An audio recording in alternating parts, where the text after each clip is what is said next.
न केवल ये संविधान पे खतरा पैदा किया है, बल्कि याद होगा इन लोगों ने हमें और आपको कोरोना में वैक्सीन लगवा दी। बताओ, वैक्सीन लगने वालों को खतरा हो गया कि नहीं हो गया? एक तरफ संविधान को खतरा और दूसरी तरफ हमारी आपकी जान को खतरा पैदा कर दिया। इन्होंने किसी को नहीं छोड़ा जिसको वैक्सीन न लगवा दी हो। बताओ, वैक्सीन की सूचना तो पढ़ ली होगी आपने कि जिन्होंने वैक्सीन लगवाई है उनको हार्ट से लेकर के और भी कुछ चीजों की चिंता करनी पड़ेगी। हम आज सरकार से कहना चाहते हैं कि अगर आपने वैक्सीन फ्री लगवाई थी तो कम से कम गरीबों का और जिन लोगों को वैक्सीन आपने लगवाई है उनकी जांच और ईसीजी भी फ्री हो जाना चाहिए, क्योंकि अगर वैक्सीन लगी है तो पता नहीं कब खतरा पैदा हो जाए। इसलिए सरकार ये जिम्मेदारी ले, अगर उन्होंने वैक्सीन की जिम्मेदारी ली थी तो इस बात की भी जिम्मेदारी ले कि गरीबों की जांच फ्री होगी। जांच फ्री कर करके ईसीजी कराए, नहीं तो पता नहीं कब किसका हार्ट अटैक आ जाए, कोई पता नहीं। इसलिए ये सरकार ऐसी है जिसने न केवल किसान नौजवानों को धोखा दिया है, बल्कि वैक्सीन के नाम पर आम लोगों को धोखा देने का काम किया। और वैक्सीन जो कंपनियां थी उनसे भी पैसा वसूल लिया। इलेक्टोरल बॉन्ड जो इन्होंने लिए, कोई नहीं बची कंपनी जिससे पैसा न ले लिया हो।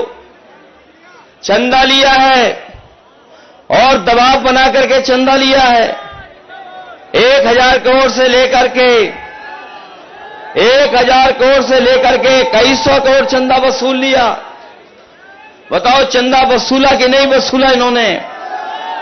और याद रखिएगा, अगर चंदा वसूला गया है, जिन उद्योगपतियों से उन्होंने मुनाफा के लिए आज महंगाई हमारे और सामने लाने का काम किया है। वैक्सीन पर लगातार अखिलेश यादव हमला कर रहे हैं कि वैक्सीन को लेकर क्या उन्होंने वैक्सीन पे सवाल, जब ये टीका हमारे देश के वैज्ञानिकों ने बनाया था उस समय कोरोना का टीका पसंद था और न माथे का टीका पसंद था सर, लेकिन जनता ने उनको कमल का टीका लगा करके उनको सदा के लिए स्वस्थ कर दिया कि जा करके सफाई में आराम करो। आज अखिलेश जी कह रहे हैं, वहाँ नामांकन किया रायबरेली में, उसके तुरंत ही बाद ट्वीट किया कि मेरे माता जी ने मुझे यहाँ भेजा है कि ये मेरी कर्म भूमि। राहुल गांधी जी भगोड़े हैं, वह अमेठी छोड़ करके भागे हैं, रायबरेली छोड़ करके 4 जून के बाद भाग जाएंगे। प्रियंका गांधी कह रही हैं कि मेरे भाई को शहजादा कह रहे हैं पीएम साहब, जबकि वो खुद एक शहजादे हैं जो कमरे में बैठे रहते हैं, ना कभी धूल आई। और जबकि मेरा भाई गांधी जी को और श्रीमती प्रियंका वाड्रा जी को, इनको गरीबी का दर्द ही नहीं मालूम है। अगर गरीबी का दर्द और गरीबों का दर्द मालूम होता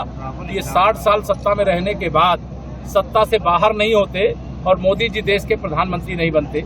देश के गरीबों ने मोदी जी को प्रधानमंत्री बनाया है और भ्रष्टाचारियों ने कांग्रेस का साथ दिया है और अब भ्रष्टाचार मुक्त भारत की ओर देश आगे बढ़ रहा है। ये अध्यक्ष कर पाएंगे क्या? ये दोनों लोग आए हैं, राहुल और अखिलेश। अरे 2017 में इनका करिश्मा यूपी वाले देख चुके हैं सर। 2017 में तो खाता खुल गया था, 2024 में खाता भी नहीं खुलेगा। कांग्रेस अध्यक्ष कह रहे हैं कि बनारस खुद छोड़कर, मतलब बनारस भाग गए पीएम मोदी के लिए, कह रहे हैं कि वो खुद भगौड़े। देखिए, नाच ना आवे आंगन टेढ़ा वाला एक कहावत है।